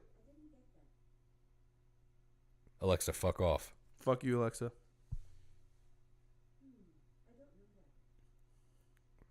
Anyway, yeah. So when that car flips and they all crash and everything, and they're cutting back to that like getting out of the wreckage and everything. As soon as I saw that puppy, I was like, movie's okay. Movie's okay. Yeah. We're all right. Puppy's Yeah. fine. And then Jared's like on his deathbed, and he's like, "He will kill you." Dr. Jarrett. Dr. Jared. We're almost done with this. And you just don't call him Dude, Jerry. dead ass. I didn't know. I wrote literally in my notes, Jerry. fucking Lance Hendrickson, Dr. Jarrett. Oh But then I put fucking Jerry throughout the whole movie. Yeah. So the puppy's okay, and Yeah. Lori gets Spike out of the red car, and Max starts to fucking freak out. So she runs into the facility, the lab, and Max like follows. I don't know why, but they show like a low profile shot of Max running through the halls. He's so far behind her, and I don't understand how. yeah. He started running like right after her, so maybe he's taking on the Michael Myers strategy. Just go a little slow for once. Maybe he's winded. I don't think he was trying to go slow because he sprints through those halls. But she like knocks over like a pan full of like utensils used for surgery, and she picks up the biggest scalpel I've ever seen in my I thought it was a life. butter knife. It looked like a butter knife to me. It looks like it's made out of clay Yeah, that's what I'm saying. It looked like a butter knife. or like Play-Doh. A They big just painted butter it. knife. Yeah, but it looks like the biggest, thickest scalpel I've ever seen in my life. I don't know what they're cutting with that. Bread maybe for the Last Supper. yeah. And when Then Max comes over. Max like, well, she's crawling around, and then Max and her are playing like fucking hide and go seek, Yeah. which I don't understand. He's like the ultimate predator. He had to have known exactly where she was. Yeah. but he like pops up, and she's like, She hides drops behind, the butter knife. Yeah, she hides behind a cage, puts the knife down, and then immediately Max is like, oh, like we're cool. You're not trying to hurt me. Yeah. So he starts like licking her hand. But then Dr. Jarrett just fucking barges in with his fucking shotgun. Dude, He's like, get yeah. away from my dog. And she's like, I think it's my dog, but I'm not really sure. And you know what really gets me for this? Like, so he busts in with the shotgun. He's like, get away from my dog. So he picks up a syringe, Yeah. and then he tries, we're talking about a full-size pump shotgun here, and then he tries to one-hand it forward, pointing at Lori. And I'm like, His arm would break. I hope you don't plan on firing it that way anytime soon. It's just one of those things that, like, you know, in stuff like Evil Dead, when he's one-handing a double barrel, you know, it's everybody knows. Yeah, that's very whimsical. We though. know it's whimsical and dumb. But in this movie so far, there hasn't very much whimsical in terms of like fire No, and stuff like not that. at So, all. so in that moment, I was like, okay, this dude's dead. Yeah. He's done for. Max lunges at Dr. Jarrett, and at the same time that he's attacking Dr. Jarrett pulls the trigger, shoots Max, but it also causes him to fly backwards. He falls through a window over like a railing, Yeah. knocks over the railing, and falls on a cage. And at this point, we didn't say it earlier, but so Spike plugs in the cable to the cage into an outlet. Earlier in the movie, he was unplugging it, and they kind of like stopped him. So he learned his lesson. He plugs it in this time, and electrocutes Dr. Jarrett to death. Also, when he goes flying, this reminds me of the last movie we did. People under the stairs when they blow it up, and the dude just goes flying perfectly. Yeah. This is like the same exact thing. The guy goes flying perfectly. You would never go flying from a shotgun blast not that like that. Well, and also might the knock way you back the way that Max went flying backwards away from the shotgun. Yeah, after he was coming forwards, that wouldn't happen either. Yeah, it was a very cartoonish thing. But unfortunately, Max dies, and Rip. so does Dr. Jarrett, though. Yeah. And Laurie's holding Max as he dies. Yeah. It cuts to, I guess, 3 months later, and Laurie's walking Spike, who's now more grown up, and they're walking past Rudy's house. And he's like, "Oh, Laurie, come take a look." And you see that Heidi had puppies. They all look like Heidi, except for one that looks like a baby Max. It gives a little growl at the end of the credits, like, "Mrrr." Like it was Yeah. cute. So this is when I found out that he didn't kill the dog. Yeah, and that's the end. Yeah. But they set it up perfectly for a If there sequel, ever was a sequel, but but they never did. watching it, I could never imagine there being Somehow- one. Yeah. Somehow Maybe it'd be Piranha one. got a sequel. Piranha got a sequel. Well, I think Alligator. it's like a spoon. A spoof. What, Piranha 2? Yeah. Oh, Piranha 2, yes. Piranha 2 is like a Alligator's good, man. right. But what Alligator I'm 1 and saying is 2. like, Sci-Fi Channel never picked this up for a sequel. no. Maybe it will now since we talked about it.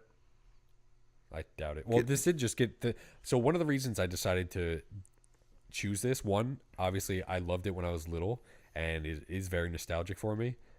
But two, Shout Factory, Scream Factory, they just released this on Blu-ray. So, and okay. I had downloaded it right before that, and then they announced it, so I pre-ordered it, and that's why I waited until I actually got it to make it my pick. Which has one of the worst artworks ever, but if you turn it around, it's got the original artwork, and it looks fine. Yeah. Yeah. So that's Man's Best Friend. Also, Rob, you didn't. Oh, I don't know if you. I'll let you go with your review when you talk about it. If not, you don't bring it up, I'll bring it up. Who, me or Rob? What you said in the car about movies that say stuff. Yeah. So who should give their take first? Let's give it to you, Rob. You know what, you son of a bitch. Let's you do. Yeah, do you it. stupid bitch. I said son of a bitch. I said stupid. Stupid. Well, thanks, guys. So this will be my final episode. I'm just kidding. So, yeah. First and foremost, one of the things that Mark was talking about is I have a pet peeve when they title drop in movies. I don't know what it is, and especially really stupid title drops. There's a scene in this earlier where Dr. Jarrett says, "This isn't man's best friend," and like there's a dum sound like right after it, and I just sat there. I said, I'm ready to turn it off. Why? If I wish the listeners could see the way Kyle's looking at me right now. That's like People Under the Stairs, though. Same thing. I just don't like. I don't know. I just don't like it for the same reason that I don't like when themes. What I don't like when themes in movies are directly put in your face. There's a particular movie that I'm thinking of right now, but I'm not going to talk about it because it's just recently come out and I want to give some time. But It Follows? No. You told me in the car now. But there are just times when movies just need to be so on the nose with themes, or they got to have that big, like, ooh, that's the title drop that I don't know. Sometimes it's funny. Sometimes I'm just like, okay, hot title drop. But all the same, the movie was funny at times and other times like suspenseful. What I would say about the movie is it doesn't know what its identity is. Yes. It struggles with that. There are times very much we focused on the music where you have these goofy, wonky, soundy soundtracks that would not be out of place in a Beethoven film, in Full House, in sitcoms of the 90s. And then there's just like an immediate shift to that suspenseful, droning 80s horror style. And it's drastic, and it doesn't really fit well at times. I will say that the puppeteering effects for Max are done really well. I think that in close-up shots, the eye, the biting of the ankle, really well done. The concept of the film as a whole, I enjoy. But as an individual, as a fan, I don't like animals in movies, even in Halloween with the original dogs being killed. I'm a dog person. So watching this movie, and an animal person in general, so like even the cat getting eaten, I was like, it's okay, I could deal with it. But I'm sorry, when Max gets shot at the end, fuck this movie. I was so mad about that at the end. When Max died, I was like, he was the hero. Max was the hero of this movie.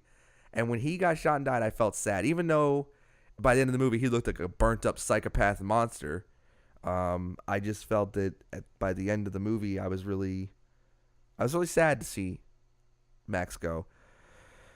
Film works sometimes for me, but mostly it doesn't really work for me. It's goofy, it's campy, it's tonally offset, a little weird. I think that the reason maybe I don't appreciate it as much is it doesn't have the nostalgia factor for me. Maybe if I'd seen it earlier in life and re-seen it now, because there are definitely films in my catalog of films I enjoy that are utter garbage. And I know they're garbage, but I like them because they have a nostalgia factor. So that being said, if I had to give it a score, I would give it a 5 out of 10. And to the listeners, I'm working on using thank you very much for being patient with me. I love you all. I give it a 5 out of 10. Mostly because I don't think this movie knows what it is sometimes. And I think it struggles with that. Were you trying to be a comedy? Were you trying to be suspenseful?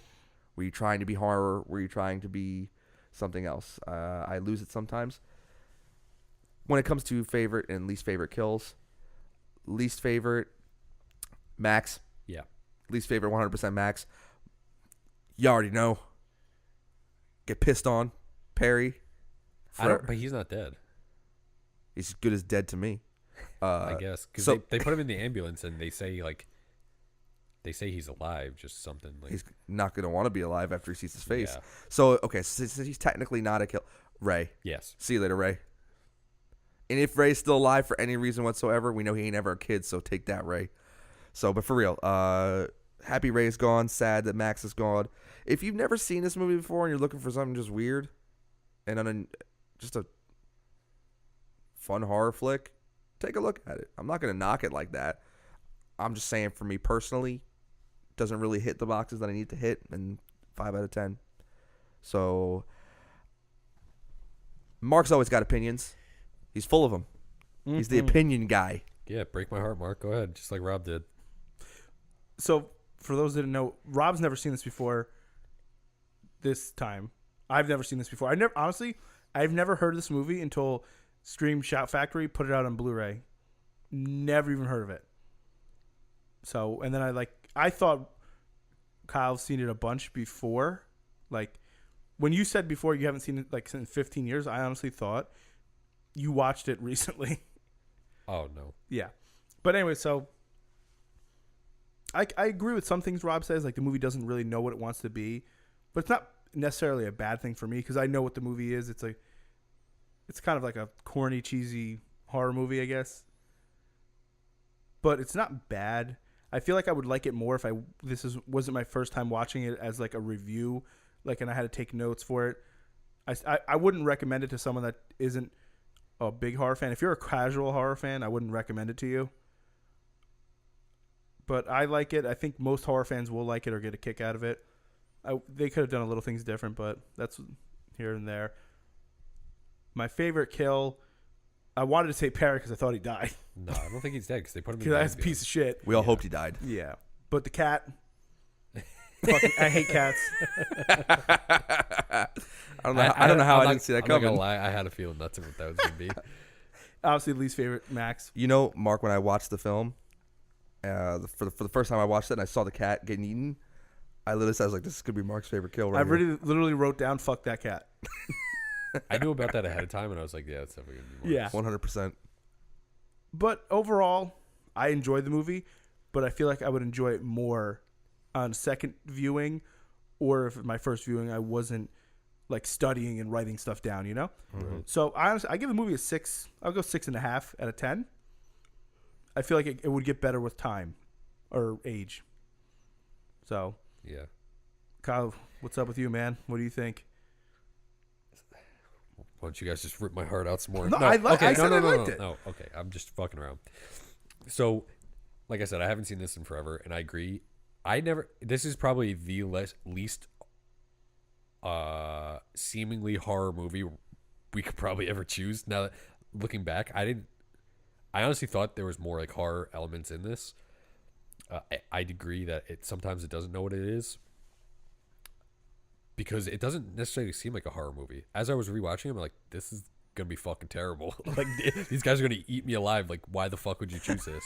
But when it's horror, it is horror. When he's attacking, it's vicious. Oh, absolutely. And I know you said like he's like the hero of the film, Max, but at the same time, he is the villain.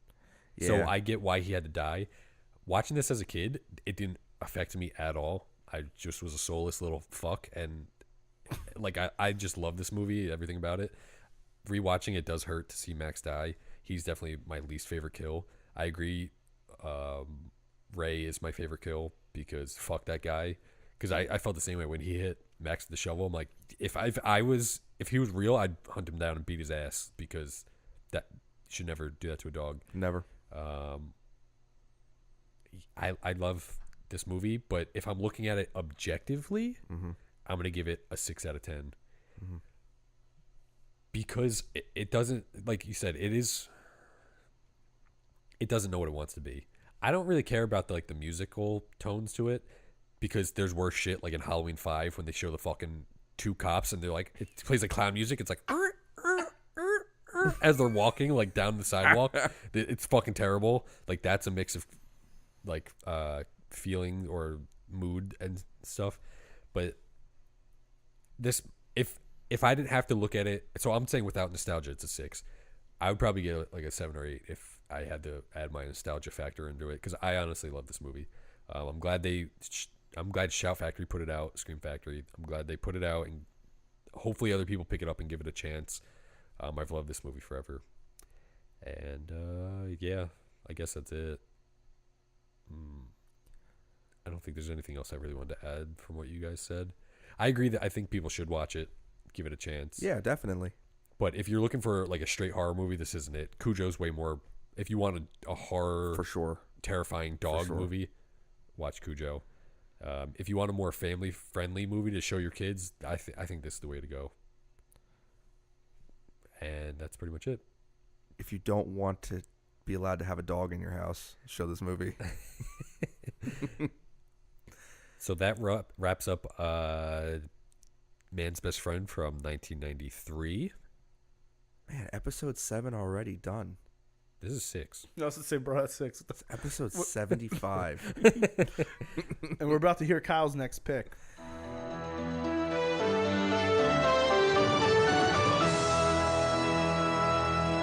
Coming soon to a theater near you. So my next pick, look at you guys looking at me, is going to be from 1976, The Omen. Oh, okay. I thought you were going to pick Black Christmas. And I Nope. don't know if that came out You know- 76 or 74. This is 74. becoming like a game between It's me all and for Mark. you, Damien. It's all for you, It's Damien. all for you, Damien. Oh, man. I'm down with The Omen. Yeah. I'm ready. I haven't seen The Omen in so long. Full spoiler, I've never watched it. What? Yeah, so get ready for that shit. See, that's the thing. That's a long movie. I see. The thing is about this podcast, I want to choose shit that I love, Right. but at the same time, I want to be introduced to stuff that I've never seen or that I've been meaning to see. I'm gonna start picking shit that you guys are gonna be like, I've never heard of that, or you're gonna be like, why the fuck did we watch this? And I cannot wait because I already have a couple of those in my head, but I'll have to wait till my next round. So yeah, you've seen it before, Rob, correct? Yeah, I love The Omen. And Mark obviously has. Yes. I haven't seen And- like the third one, whatever that was. Like I the think, Final like, Conflict So, with so Sam Neill. growing up around rather religious people, naturally it was kind of the rebellious thing Yeah. to want to watch The Omen and its sequels and stuff like Right. that. So this is really exciting for me. I haven't seen The Omen in a long time. Yes. So I wonder if the nostalgia factor is going to work out, or I'm going to look at this and be like, what was I thinking? But that's a horror classic, man. I'm so excited. Yeah, I probably haven't seen it since 2006. When I remember I watched it before I saw the remake. That might have been the last time I watched it. Yeah, high school. High school was the last time I really watched it. Yeah. The only thing I know about it is that It's all for you, famously- Damien. Yeah, it's all for you, Damon. I just So Gregory Peck, man. can't wait to get into that. All right, guys. If you have anything to say, you could always email us at vintagehorrorpod@gmail.com. Our Instagram, please follow us at Vintage Horror Podcast. Please. Our Twitter is at Vintage Horror _. You can always reach out to us there or Instagram. Doesn't matter. If you want any of our personal Instagrams, Twitters, you can always contact us. We'll send them out to you. And that's everything for us. See ya. Thanks, guys, for listening. Take care, everybody.